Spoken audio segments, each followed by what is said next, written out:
Hey, and welcome back to Laravel Podcast Season 7. I'm your host, Matt Stauffer, CEO of Titan, and in this season, I'll be joined every episode by a member of the Laravel team.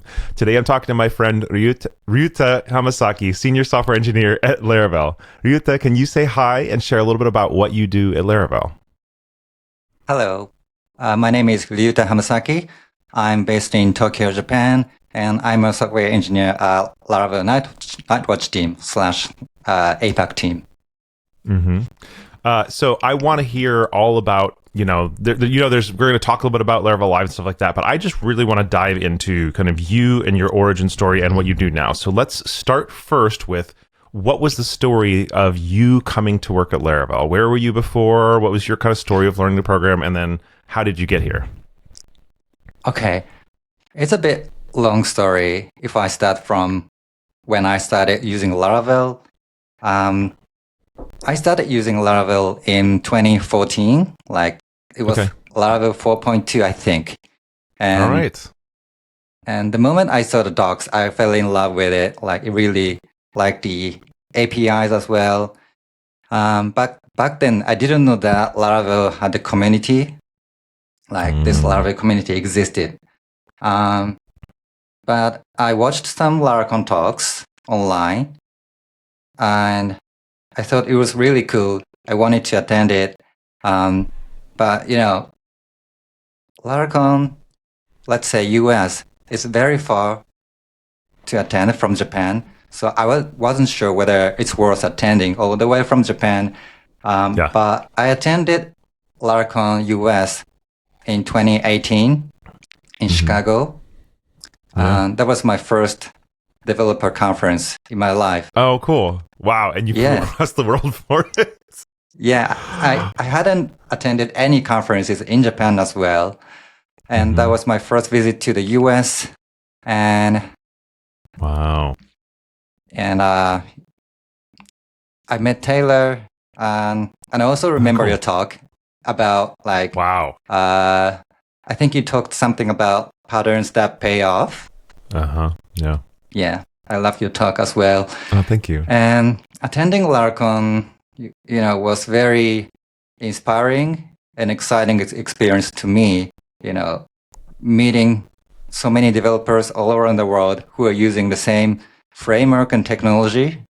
And this experience made me think that I would like to work in an international environment in the future. Okay. Yes. And then the next year, I applied for Laracon EU. I submitted a talk to Laracon EU without expecting much. And I almost forgot about it. And a few months later, I got an email from the Laracon EU organizer, like, are you interested in speaking at Laracon EU?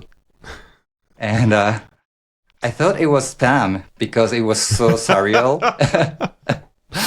Oh my God, that's so funny. And then I had an opportunity to give a talk at Laracon EU. And that was in 2019. That was also my first conference talk ever. I had never given any talk, even in Japan. Yes.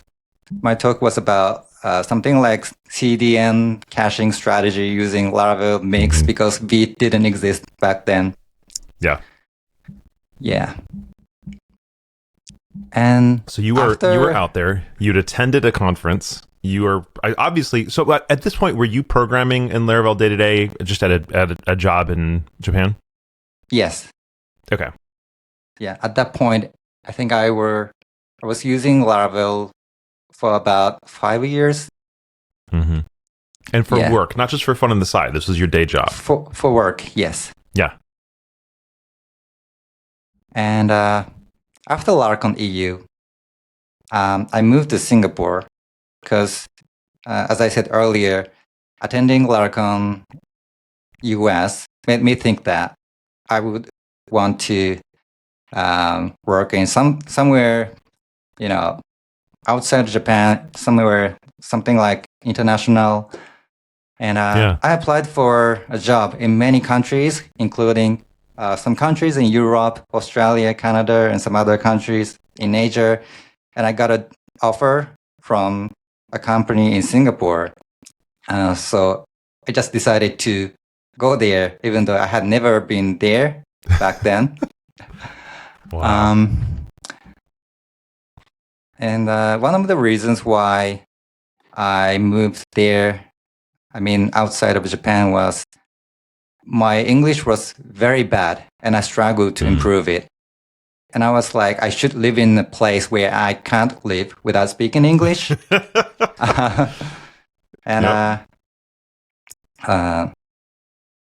Singapore is in Asia, but they have like 4 official languages, including English. And the company I joined was quite international. Like there were people from over 20 different countries, and the work culture was quite, I would say, Western style. Mm-hmm. Yeah. But unfortunately, they were not using Laravel. Oh, no. They were mainly using Ruby on Rails. And the only PHP thing they were using was WordPress blog.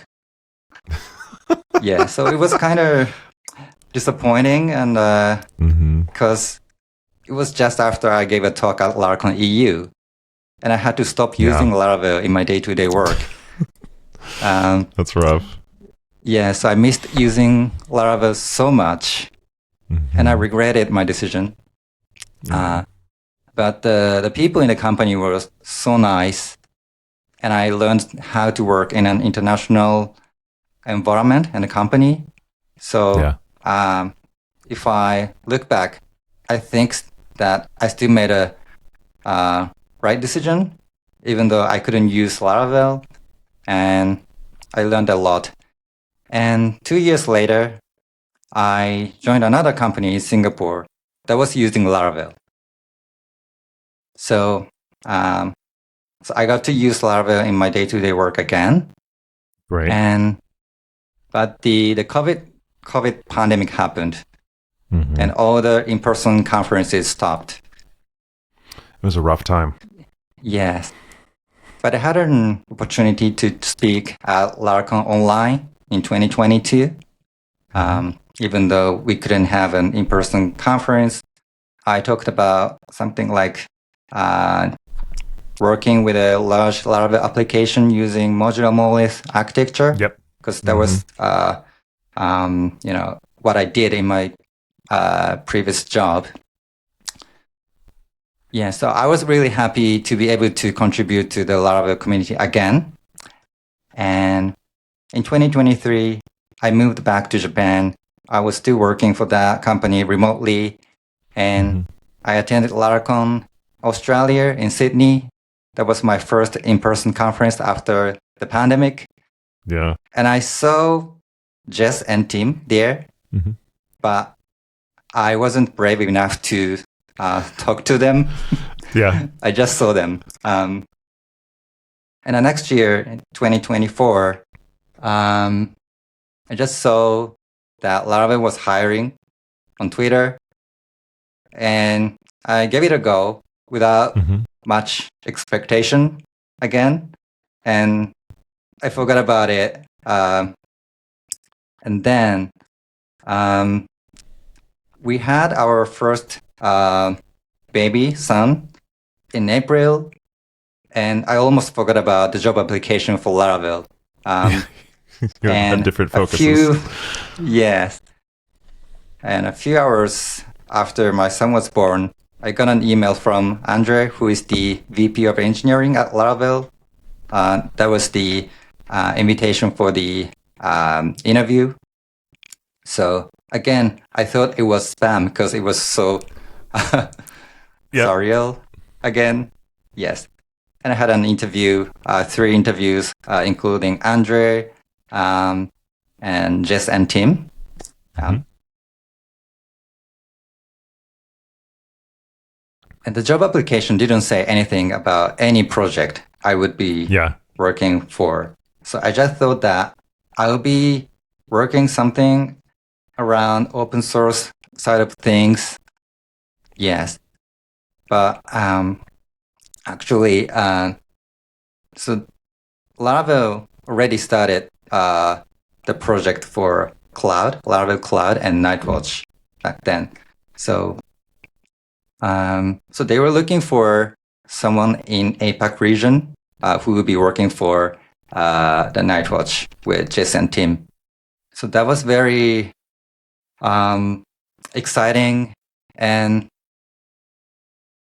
if I look back, because Cloud and Nightwatch was not announced, but in my previous role, I was working on a little bit on the DevOps and infrastructure side of things, like containerizing Laravel applications and deploying it on Amazon ECS and setting up some monitoring tools, like observability tools for the application. And I felt a lot of pain, manually setting up and configuring those stuff. So I was like, why there's no official like observability platform and deployment platform for Laravel? I mean, there was Forge, but there's no like fully managed platform. So when I heard about the Cloud and Nightwatch during the interview, I was super excited because this is like my dream product as a Laravel developer. Yes. Yeah. So that's how I ended up joining Laravel. That's very cool. So if you had showed up and you had not shared your level of interest in observability, would you have been put somewhere else, or was it just natural for you to be put on that team anyway, and so it just worked out very well? Yeah. I was very interested in the observability thing for Laravel applications, but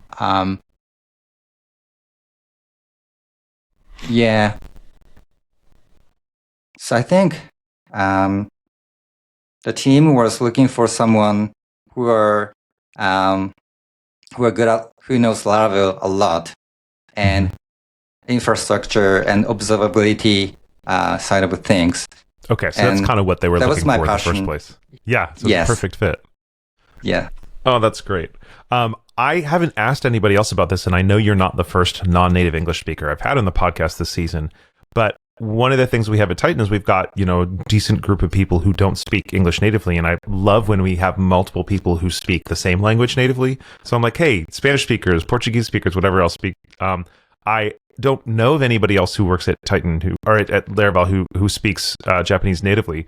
Are there any languages that are easier for you to converse in than English, or is still English kind of where you have to live your day every day? Because I assume there's nobody else speaking Japanese where you can just say, hey, I'm going to have a side chat at work with somebody. Yeah, I'm the only native Japanese speaker at Laravel, and English is my day-to-day language for work. Yeah, I only use Japanese.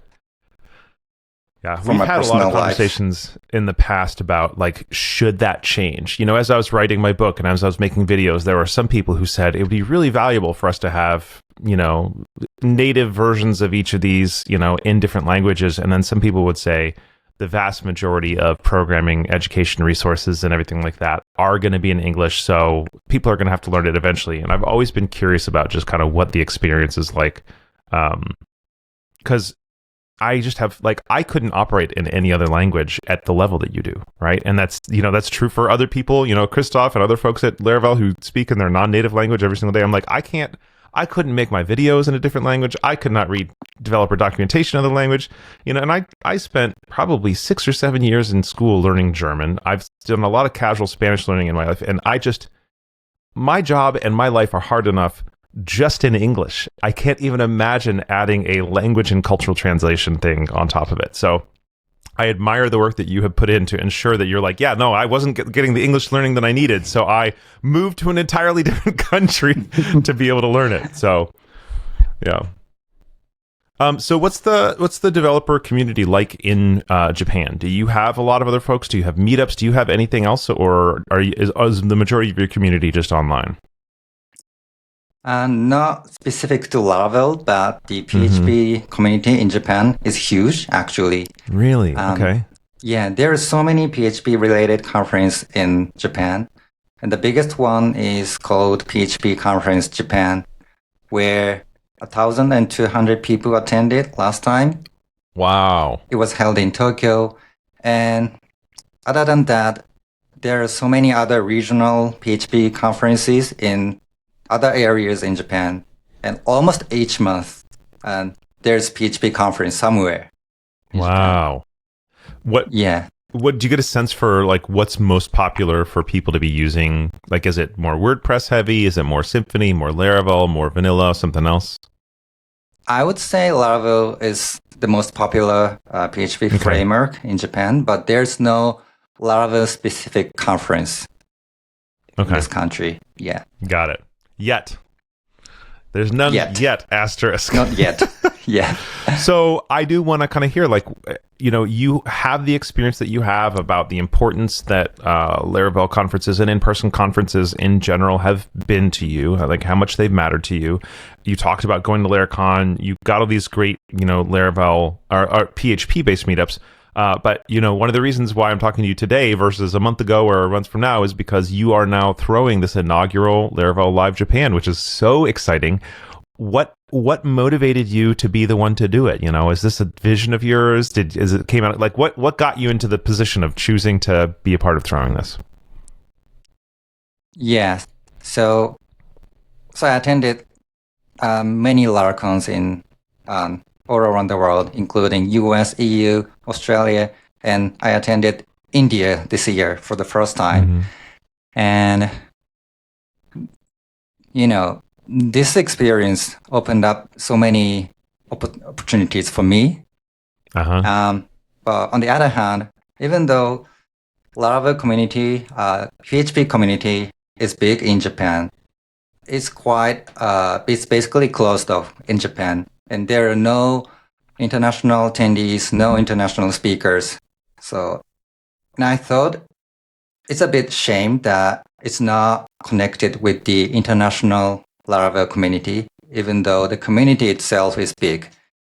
So I wanted to connect the PHP community in Japan with the international Laravel community so that they can experience what I had by joining Laracon. Yeah. So that was the biggest motivation for me to put Laravel Live Japan here.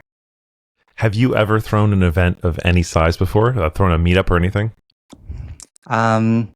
Yes, we started PHP X Tokyo meetup this year, but I've never done any like conferences.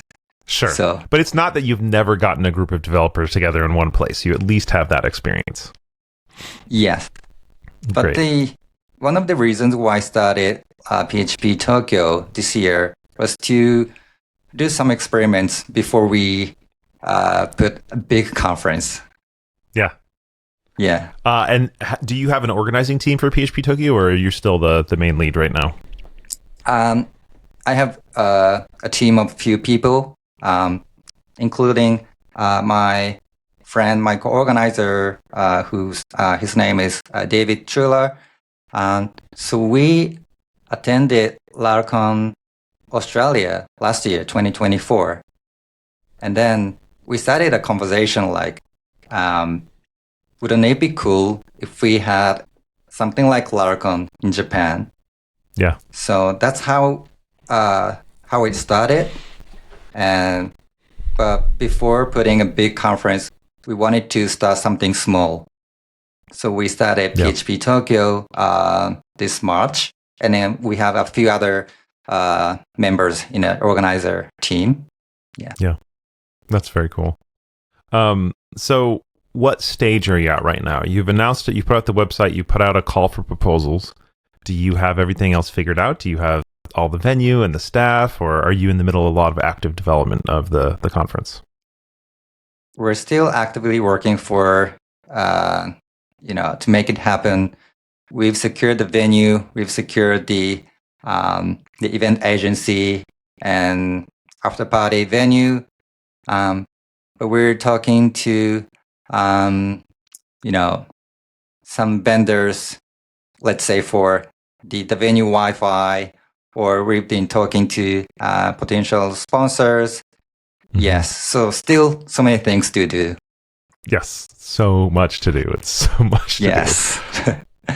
So one of the things I saw you mention was that you said we're looking for speakers, and you said I think you might have said you got more speaker applications internationally than you did locally.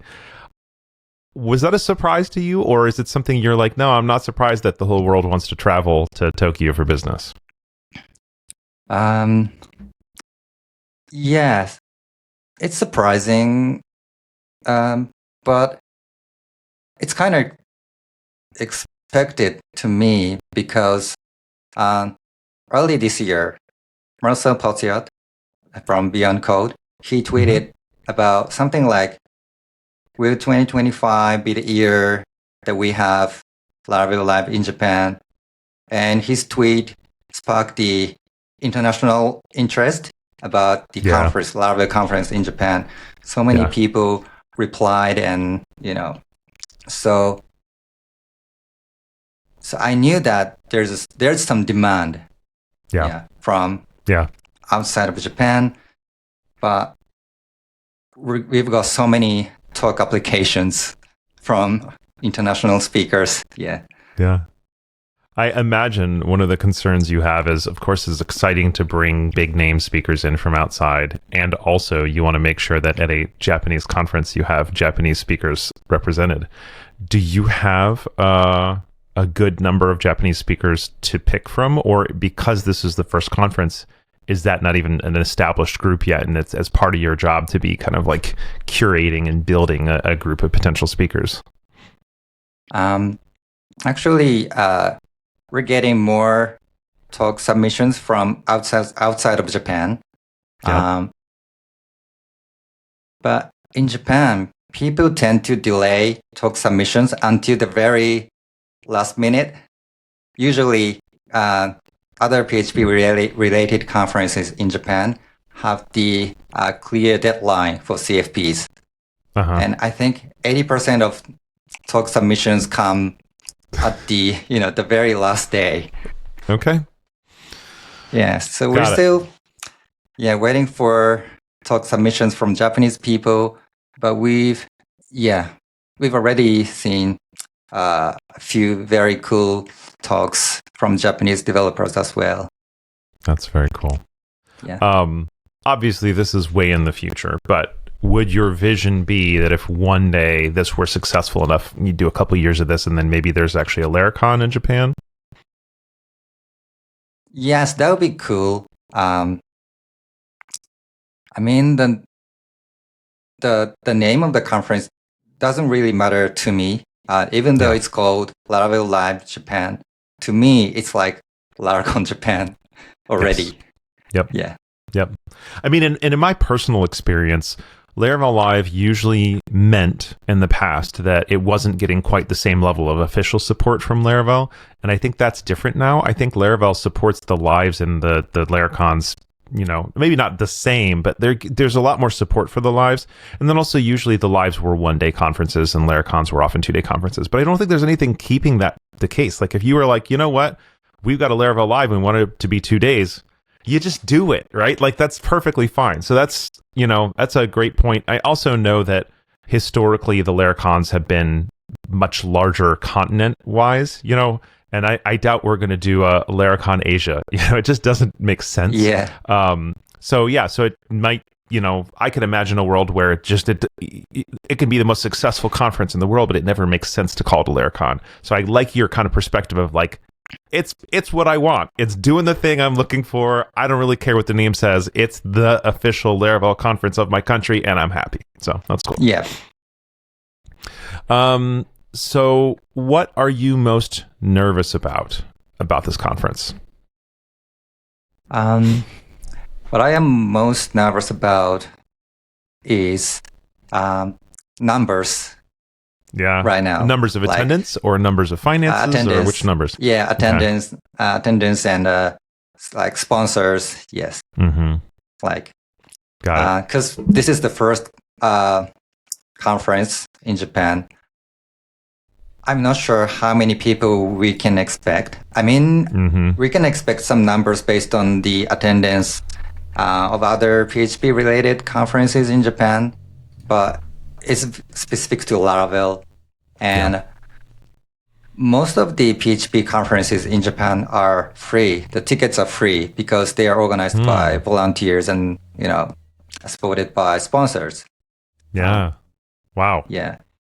That's a weird context to have to work within, because that's a lot of money to try and come up with to have an entire conference completely free. Yeah. Well, I will tell you, I'm sorry to tell you this live on the air, but I don't believe I've received a sponsorship prospectus yet for Titan to potentially sponsor. So if that is the case, I feel like if you haven't hit the platinum partners, you haven't hit the people you're supposed to be hitting. So maybe you and I will talk off air about some other places you can potentially go to ask for some money for sponsorship. Yeah, cool. So. Yeah, I'm going to reach out to you tomorrow. Good. Sounds great.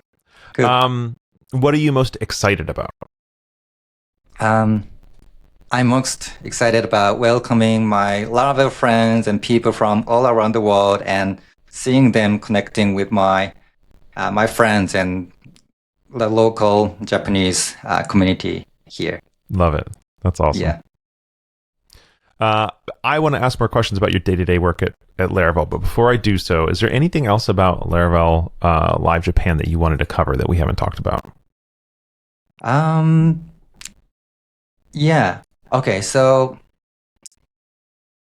I think one thing unique about Laravel Live Japan is that because we have some talks in English and some talks in Japanese, we provide live translation, across the talks. Cool. So you can see the live translation on the screen all the time or on your device. And I'm actually building something for this myself. Really? Is it purely just text translation, or is there any audio components as well? It's text-based translation for now. Yeah. Because audio-based translation has a bit, challenge in terms of the, the performance and delay. Lag. Yeah, exactly. Yes. Okay.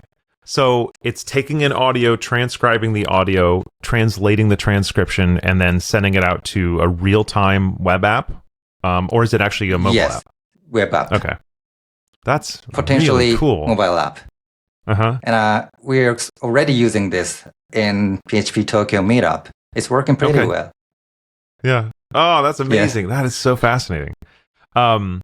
Is this a thing that you know of? Are there any other conferences that you know of, whether in the Laravel world or not in the Laravel world, where they're doing this sort of translation? Or is this sort of like, you're like, I don't know what other people are doing, but I think this would be the best way to solve for our community?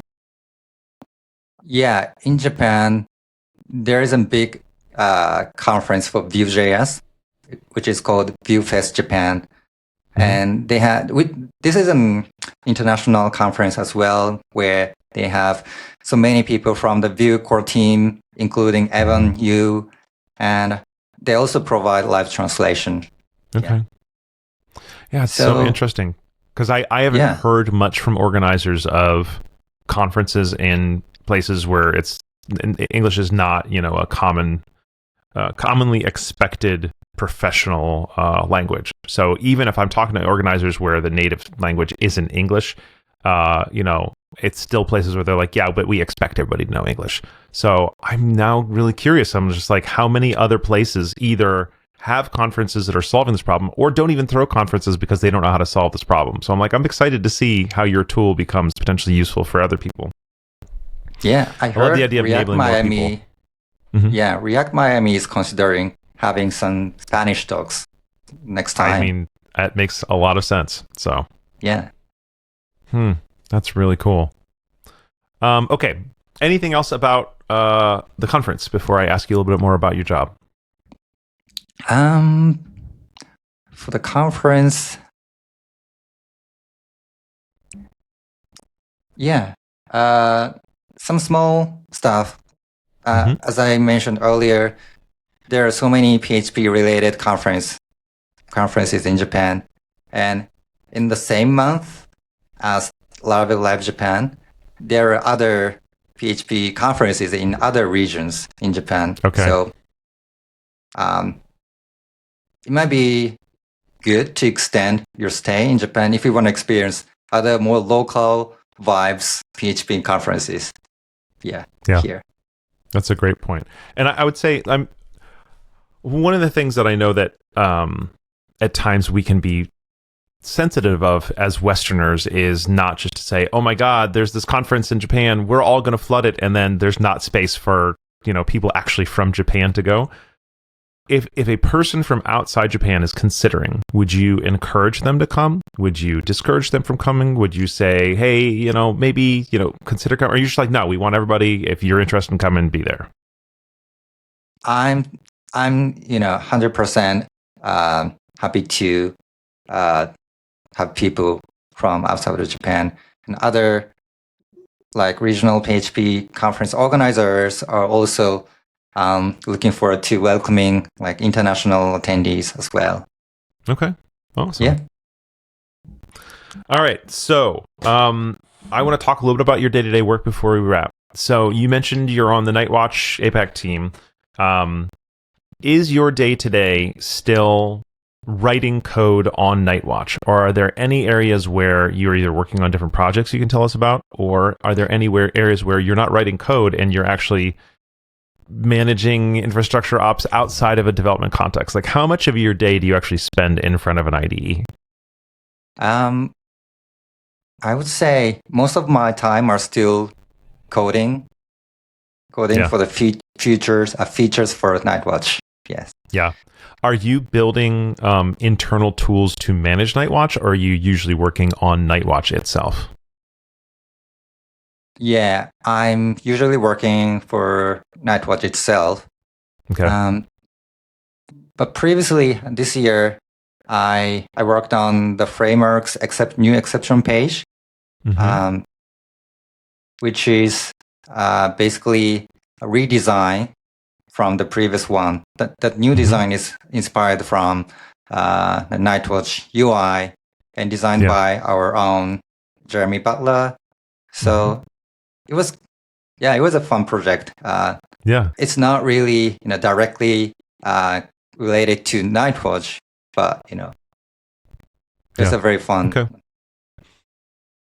And is your team still like, I think 5 or 6 people, or have you guys expanded? We're now a team of 9 people.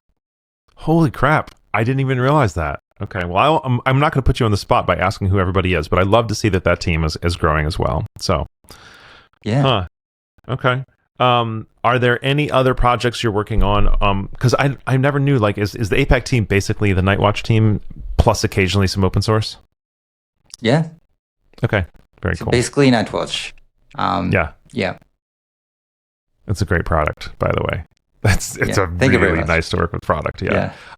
So I know that there's been a lot of different kind of front end things. Laravel people have noticed that a lot of the newer projects use React. If you were to start a personal project tomorrow, what would the front end be? React. React Inertia. And Tailwind, Shadcn UI. I was just going to say, is Shadcn UI one of the reasons why? Yeah. Actually, Nightwatch, the user-facing Nightwatch app is also built with the same stack. Laravel, Inertia, React, Shadcn. The reason why we picked this stack is on the front-end side, basically because of Shadcn, because we didn't want to build the UI components from scratch, while we wanted to have the full control over the customizability around the styling. And Shadcn UI, allows you to reuse a lot of, the underlying JS, JavaScript logic, while you can still customize all the styling as you want. Yeah, it makes sense.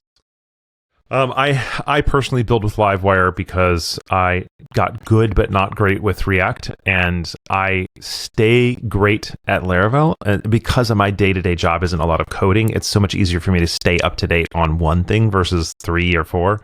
So I'm just like, yeah, I stay up to date. So Flux is my baby. You know, I'm just like, if I could be an excellent Laravel developer, but we use React pretty often. Actually, I think often at Titan, you know, I would say half the time we're picking the tech stack and half the time the client's picking the tech stack. And I would say when it's a client requested tech stack, the move from Vue to React has been pretty quick. I would say 95% of projects that we talked about requested, if they requested anything, they requested Vue until pretty recently, and more of them are requesting React. And I think it's very similarly, it's just got, you know, this maturity of ecosystem and tools and libraries, and Shadcn is often, you know, at the forefront of those that just you can move quicker and do more with it. So yep. I mean, I love Vue as well. Mm-hmm. Yeah. But the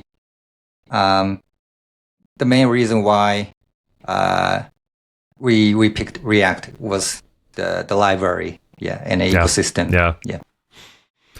Well, I know we're kind of getting close to the end of our time. Is there anything you wanted to talk about today that we didn't get to?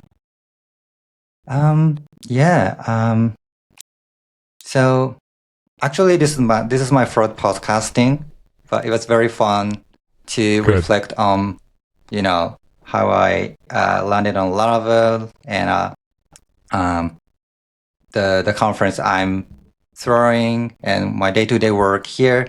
So I really had a great time here. Yeah, thank you very much. Thank you. And you did a great job. You're a wonderful guest. No surprise to anybody who knows you. Well, thank you so much for hanging out. Really, really excited to hear how the conference goes this year and the next year and the next and the next. And thanks for hanging out today. Yeah, thank you for having me. Of course. And the rest of you, we will see you all next time.